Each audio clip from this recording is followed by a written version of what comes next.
প্রভু যীশুখ্রিস্টের সুমধুর নামে সকলকে স্বাগত জানাই। ঈশ্বর আপনাকে ভাঙে তৈরি করার জন্য।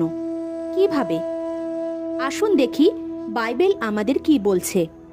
মথির 14 অধ্যায়ের 13 থেকে 21 পদে দেখি একটি বড় ভিড় যিশুকে অনুসরণ করছিল। তারা ক্ষুধার্ত এবং তৃষ্ণার্ত ছিল। তাদের দেখে প্রভুর দয়া হলো। তিনি শিষ্যদের বললেন তাদের খাবার ব্যবস্থা করতে। তখন শিষ্যরা বলল, এখানে একটি বালকের কাছে 5টি রুটি আর 2টি মাছ আছে। এখানে শিষ্যরা বোঝাতে চেয়েছিল 5টি রুটি আর 2টি মাছ দিয়ে এতগুলো মানুষকে খাওয়ানো সম্ভব নয়।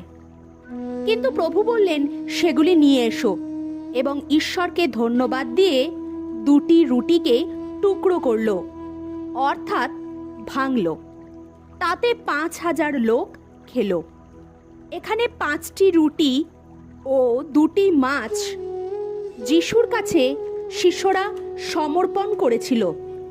তবেই তার সামর্থ্যের দ্বারা সেই অন্নের ভাণ্ডারকে তিনি পূর্ণ করেছেন।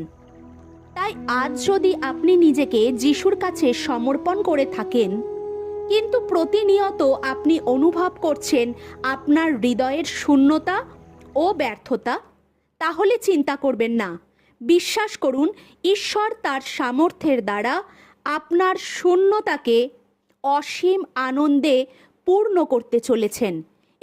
ভিডিওটি ভালো লাগলে একটি লাইক, কমেন্ট ও শেয়ার করবেন এবং চ্যানেলটিকে সাবস্ক্রাইব করে অবশ্যই পাশে থাকবেন।